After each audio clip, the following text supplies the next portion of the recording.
Alors on reprend la suite du cours sur la diffusion thermique.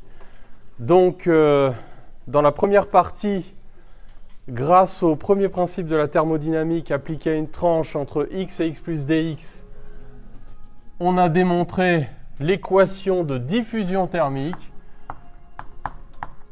donc la version la plus simple. Et donc maintenant, on va introduire des choses supplémentaires, et ça va très fréquemment vous arriver dans les exercices. On va adopter une modélisation un peu plus réaliste de la diffusion thermique le long de cette tranche. Donc la problématique est toujours la même.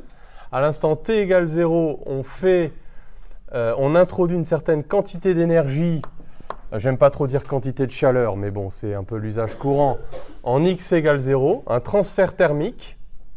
Et on va étudier donc la propagation du transfert thermique et le profil de température le long de cette barre. Mais on va rajouter quelque chose de supplémentaire. C'est ce qu'on appelle le principe de l'ailette de refroidissement. Donc je sais que Léo, par exemple, dans son TIPE, il utilise, pour refroidir ses modules à effet Peltier, il utilise une ailette de refroidissement. Donc là, tu vas enfin comprendre comment ça fonctionne.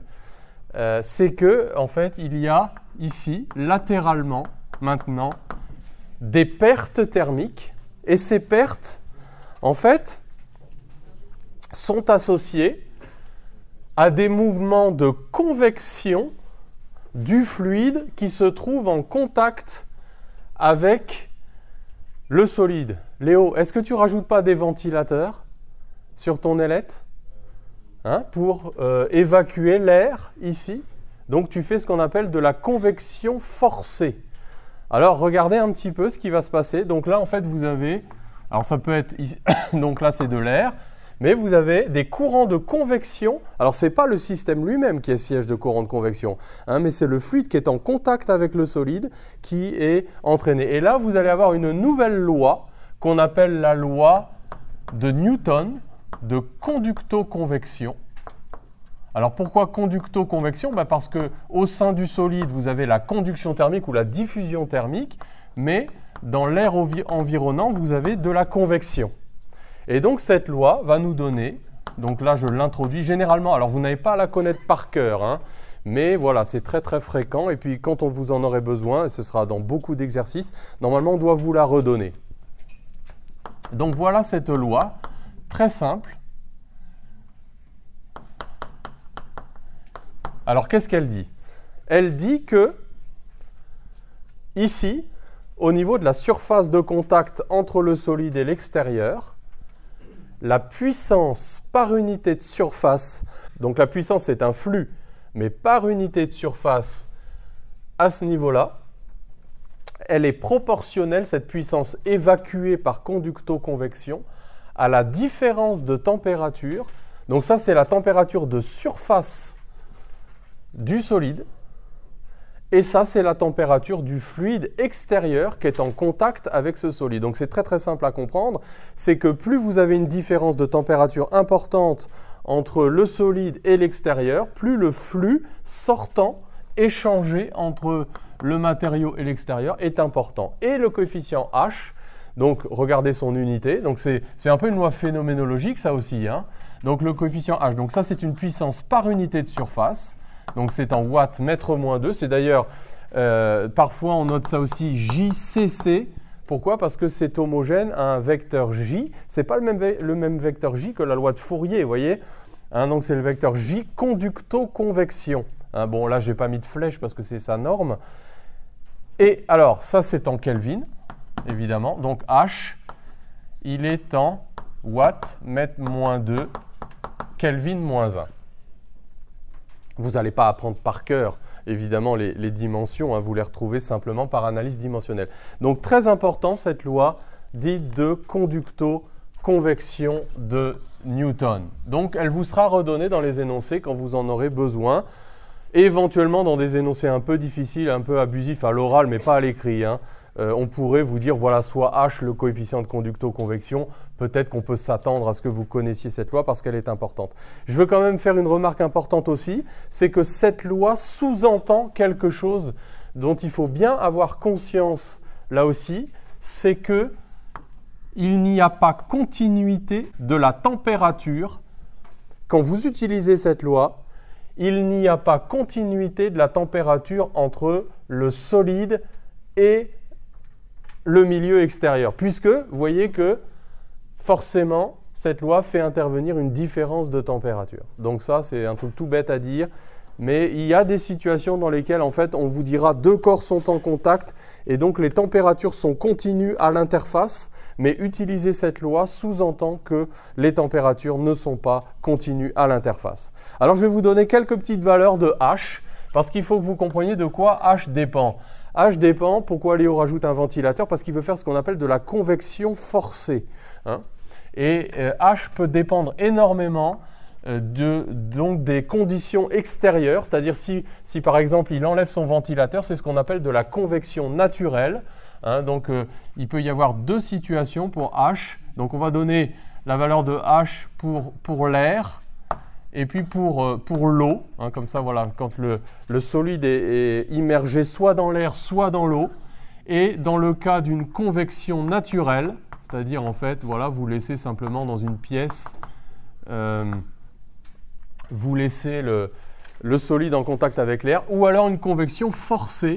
Donc convection forcée, vous mettez un ventilateur dans l'air où il y a des courants avec l'eau, des courants intenses, et le coefficient H n'a pas du tout la même valeur suivant les situations. Vous voyez que pour l'air, le coefficient varie d'un facteur 10 suivant que vous êtes en convection naturelle ou en convection forcée, donc on passe de 10 à 100, on est en unité SI bien sûr, et dans l'eau de 500 à 5000, donc la convection est beaucoup plus intense dans un liquide. Hein, c'est pour ça que voilà, si vous êtes dans l'eau, vous êtes plongé dans l'eau, eh bien vous avez un temps de survie assez restreint parce que ce coefficient il est quand même important. Les échanges vont être importants entre le corps et l'extérieur, d'autant plus intense que vous êtes dans l'eau. Alors, comment va être modifié le bilan? Ça va ressembler un petit peu à ce qu'on a fait avec les bilans de particules. Qu'est-ce qui est modifié quand on rajoute des termes de production ou de destruction? Le bilan temporel va rester exactement le même, parce que ça, c'est juste le fait de dire que la température de notre tranche a varié entre T et T plus dt, donc l'expression de la variation de l'énergie interne ne changera pas. Par contre, là, il va se passer des choses supplémentaires. Donc, quand vous allez faire le bilan des transferts thermiques, je vais devoir rajouter un terme supplémentaire, donc dû au transfert thermique latéral. Donc, si j'applique le premier principe à la tranche comprise entre x et x plus dx, la variation d'énergie interne estimée exactement de la même manière que tout à l'heure, donc ρ dm d sur d fois dt, est égale à la somme des transferts thermiques algébriquement échangés avec l'extérieur. Donc, je vous rappelle qu'en thermodynamique, c'est la convention du portefeuille. Tout ce qui est reçu est compté positivement, tout ce qui est perdu est compté négativement. Donc, qu'est-ce qu'il va y avoir dans les différents transferts thermiques? Il y a toujours un transfert thermique entrant en X, compté positivement, un transfert thermique sortant en X plus dx, compté négativement, et il y a ce transfert thermique-là. Alors, pour l'instant, vous allez me dire, de quel signe est-il? Ben, je vais vous dire, ça dépend. Si le milieu extérieur est plus chaud que le milieu intérieur, eh bien, on pourrait imaginer que ce transfert thermique soit positif. Si c'est l'inverse, et on se doute ici, on imagine que c'est plutôt l'inverse, c'est que notre morceau ici d'ailette de refroidissement est plus chaud que l'extérieur. En fait, ça sert à évacuer du transfert thermique, ce truc-là, en le prélevant en fait à un corps qui est en contact ici. Donc, on va utiliser la loi de conducto-convection. Alors attention, quand vous utilisez cette loi, c'est à vous de mettre les signes. Ça aussi, c'est une petite difficulté. C'est à nous de mettre les bons signes. Alors regardons un petit peu. Il va falloir maintenant donner un petit peu une forme à cette ailette. Alors, L'ailette de Léo, elle est plutôt rectangulaire, hein, elle a une très faible épaisseur. Bon, moi je vais considérer que c'est une ailette circulaire pour faire simple. Donc on va donner un certain rayon ici à notre ailette. Donc ça veut dire que la section est un disque de rayon petit a. Donc S est égal à pi a carré. Alors regardez, une des difficultés, c'est d'appliquer correctement cette loi. Donc le DQ latéral, à quoi est-ce qu'il va être égal? Je prends cette formule-là. Je n'oublie pas qu'un flux, faites beaucoup d'analyse dimensionnelle, hein, ça c'est une puissance par unité de surface. Donc ça signifie que dQ latéral va être égal à quoi? Ben, ça c'est une énergie. L'énergie c'est la puissance multipliée par le temps. Donc ça va faire H T de x et de t moins t extérieur fois ds. Mais attention, le ds, c'est un ds latéral. Et maintenant, c'est à moi de mettre le bon signe. Alors, regardez un petit peu. Vous pouvez faire le raisonnement suivant. Si la température, parce que la température de la surface ici, hein, c'est T de x et de t. Pourquoi est-ce qu'on a découpé entre x et x plus dx, comme d'habitude? C'est pour pouvoir considérer cette température comme uniforme sur le morceau qu'on a choisi. Hein, c'est pour ça qu'on est obligé de travailler entre x et x plus dx. Vous ne pouvez pas raisonner globalement sur toutes les lettres d'un coup, puisque la température va varier d'un point à l'autre. Hein, ça, on comprend bien. Donc, alors, si t de x et de t est plus grand que t extérieur, cette parenthèse-là, et c'est l'hypothèse que je vais faire ici simplement, elle est positive. Or, je vois bien que ce transfert thermique, il est perdu. Donc, comme j'ai dit tout à l'heure, c'est à nous de mettre le bon signe. Donc, en fait, il faut qu'on rajoute un signe moins. Et ça, c'est à vous de le mettre à la main. Alors maintenant, il y a l'histoire de la surface latérale. Regardez la surface latérale. À quoi elle va être égale? Attention, ne confondez pas la section de l'ailette, qui vaut pi a carré la surface du disque. Donc voilà, mon ailette, elle est circulaire. Donc la section, c'est pi a carré. Mais la surface latérale, c'est pas pi a carré. Donc j'ai mes ciseaux. Je découpe et j'étale. Donc ça me fait une petite bandelette. Hein, c'est des petits calculs très classiques. Donc ds latéral va être égal à... Donc vous voyez à quoi ça va être égal. Donc il y a une dimension qui vaut dx et l'autre qui vaut le périmètre. 2 pi a. Voilà, très très simple. Mais bon, il faut le faire proprement. Ça va pour tout le monde? Alors, on va recoller tous les morceaux. Donc, ρ S dx d rond t sur d rond t en xt fois dt, ça c'est du, égale bilan temporel, bilan spatial, le flux entrant en x. Allez, je sens que vous êtes prêts pour qu'on utilise directement le vecteur j. Et j'écris que la section c'est pi a carré. Lui, je le compte positivement. Le transfert thermique sortant en x plus dx fois pi a carré. Je le compte négativement parce qu'il est perdu. Moins h, t de x et de t, moins t extérieur, 2 pi a dx. Et j'ai pas oublié de multiplier par dt là partout? Ben, je vous avais dit que ça nous arriverait. Alors je le mets là. Fois dt. Ça va? Ça tourne encore? Vous me dites quand ça s'arrête? Bon. Parce que je suis pas loin d'avoir épuisé les batteries. Allez, on prend le sabre laser. Alors, qu'est-ce qui se simplifie? S, c'est pi a carré. Ah non, ça ne se simplifie pas. Oh là là, attention. Non, non, tout ne se simplifie pas. Alors, on simplifie par pi, par a, donc je barre les carrés là. Par dx, par dt, eh bien c'est que j'ai oublié dt. Ah oui, donc avant de pouvoir simplifier dx, qu'est-ce qu'il faut faire? Bon, on va réécrire la ligne du dessous avant de simplifier. Ça devient cracra.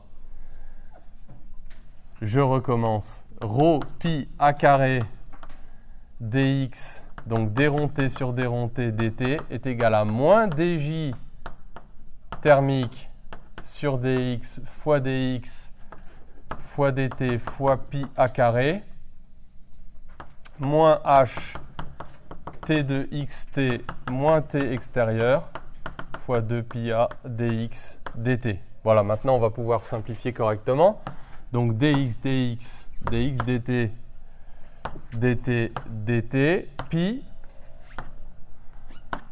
Voilà, mais attention, on ne va pas pouvoir tout simplifier. Alors on va réintroduire la loi de Fourier. Donc la loi de Fourier qui va nous dire que J thermique c'est moins lambda gradient T. Donc ici ça va faire moins lambda dt sur dx. Évidemment c'est pour simplifier ce terme-là. Et j'ai oublié la capacité thermique. Voilà, donc ρ c a carré d T sur d T. Donc ça va nous faire du moins plus lambda d de T sur dx2. Donc j'avais simplifié par A. Donc il ne me reste que du A. Moins H, T de X et de T. Moins T extérieur fois 2.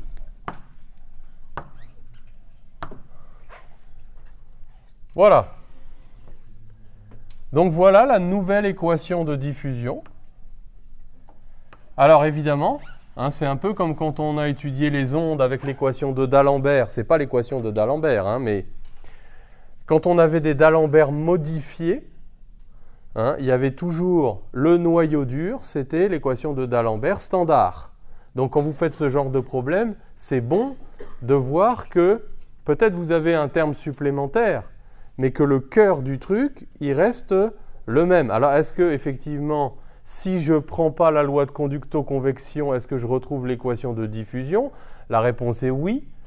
En enlevant ce terme-là, attention, petit a ici, c'est le rayon de l'ailette, ça n'a rien à voir avec le petit a du paragraphe d'avant, hein, le coefficient de diffusivité thermique qu'on avait défini, hein, que j'avais mis là d'ailleurs, hein, c'est pas du tout le même. Hein. Là, petit a, c'est le rayon.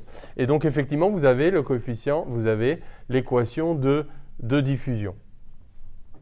Mais il y a un terme supplémentaire. Alors, ce qui va être intéressant, c'est de résoudre ça, en particulier de le résoudre en régime permanent. Donc, en régime permanent, l'équation va se simplifier, puisque ce terme-là est nul. Et alors très souvent, hein, on va vous demander de résoudre des choses comme ça, et c'est utile d'un point de vue pratique en régime permanent. Donc on va la réordonner, cette équation, en disant qu'on a d de t sur dx2. Je vais mettre d'un côté du signe égal tout ce qui dépend de t. Donc moins 2h sur lambda a t de x et de t est égal à... Donc là, je le fais passer de l'autre côté du signe égal. Donc, moins 2h sur lambda AA, le rayon, Tx, T extérieur. Donc, voilà l'équation réécrite en régime permanent. Alors, analysons-la mathématiquement. Donc ça, il faut que vous sachiez absolument le faire simplement, rapidement. C'est une équation du deuxième ordre en x. Il n'y a pas de terme de dérivée première et le second membre est un second membre constant. Ensuite, on va regarder le signe ici de ce terme-là pour savoir si on a une équation. D'ailleurs, t de x ne dépend plus du temps, hein, donc c'est t de x tout court. Est-ce que c'est une équation type oscillateur harmonique? On voit que non, puisque là, j'ai moins un terme positif. Donc là, je vais poser une distance caractéristique. Ayez ces réflexes-là. Hein. Distance caractéristique. Pourquoi une distance? On ne va pas poser un oméga carré. Là, ce serait vraiment ridicule, puisque la variable d'intégration, ce n'est pas le temps, mais c'est la variable x. Donc ça, c'est une température divisée par une distance au carré. Donc ça, c'est aussi une température divisée par une distance au carré. Donc je sais, alors évidemment, ça part du principe que tout ce que j'ai fait jusque-là est sans erreur, évidemment. Hein. Donc c'est un peu sans filet, mais vous devez pouvoir le faire comme ça. Je vais poser delta carré est égal à lambda a sur 2h. Et je sais que delta est une distance. Donc la distance caractéristique, ce n'est pas delta carré, mais c'est delta, tel que delta carré est égal à ça. Alors évidemment, là, hein, quand on vous demande de poser une distance caractéristique, il y a toujours des gens, ils vont chercher les unités de lambda, ils vont chercher les unités de h, etc. pour fabriquer une distance. Ça n'est pas la peine. Vous faites de l'analyse dimensionnelle sur l'équation différentielle directement. Vous n'avez besoin de rien d'autre. D'accord? Alors, comment vont s'écrire les solutions? T de x. On a une solution particulière, je ne vais pas dire en régime permanent parce que la variable d'intégration n'est pas le temps, mais c'est x. Donc une solution particulière indépendante de x. Regardez ce que ça va faire, ça. Attention, la solution particulière, ce n'est pas le second membre de l'équation différentielle. Hein. On n'en est pas là, je pense. Donc, ça fait t extérieur. Ensuite, on a la solution de l'équation homogène associée. Alors, vous avez deux types de façons de l'écrire. Soit vous l'écrivez avec des CH-SH, hein, donc A, CH, x sur delta plus b, SH, x sur delta. Dans ce contexte-là, alors, je vais vous dire, quand la barre est de longueur finie, qu'on vous fixe vraiment la longueur, prenez les CH et les SH. Ça, c'est des petites astuces. Quand la barre, alors je vais peut-être l'écrire, ACH, des fois c'est astucieux de résoudre en CH-SH. Ça c'est quand généralement on vous dit elle est de longueur L et puis la longueur n'est pas trop longue par rapport à delta. Mais quand la barre est très longue, alors on utilise plutôt, je change le nom des constantes d'intégration évidemment parce que ce n'est pas les mêmes, bien qu'il y ait un lien entre A, B, C et D évidemment, mais on va plutôt préférer ça. Alors pourquoi on préfère ça? Parce que CH et SH, aucun des deux n'est négligeable quand x tend vers plus l'infini, les deux divergent. Alors que là, vous voyez qu'il y a une solution qui tend vers 0 et pas l'autre. Donc ça peut être utile. Alors typiquement, voilà, je pose un peu l'énoncé au fur et à mesure. On va vous dire que la longueur de la barre, par exemple, est très grande devant delta. Alors si on vous dit ça, hein, il y a un exercice de diffusion qu'on fera cet après-midi qui est exactement l'analogue de cet exercice-là, mais en diffusion de particules avec des fuites de particules sur les côtés. Ce sera exactement la même résolution. Quand la longueur de la barre est très grande devant delta, regardez quel est le problème.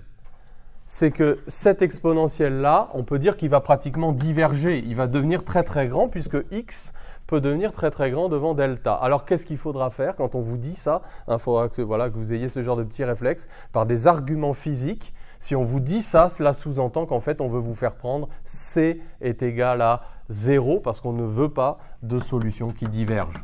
Donc ça veut dire qu'en fait on ne veut pas cet exponentiel-là, on veut garder que l'exponentielle décroissante. Et vous voyez, il faut avoir choisi les solutions en exponentielle pour le voir et non pas en CH-SH. Donc c'est ça qu'il faut prendre. Et donc vous avez t extérieur, donc plus d exponentielle moins x sur delta. Vous voyez, ce genre de petites remarques, ça vous arrivera très fréquemment. Hein, donc voilà, ayez ces petits réflexes.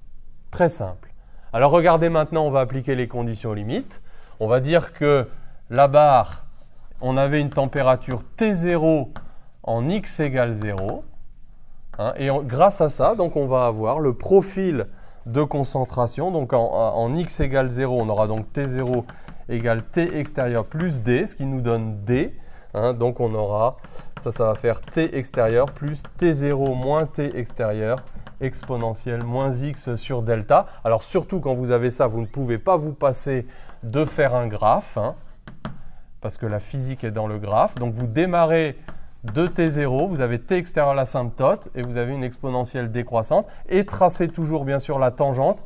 Attention, le delta, il n'est pas sur l'intersection ici, hein, mais il est bien sur l'intersection avec l'asymptote.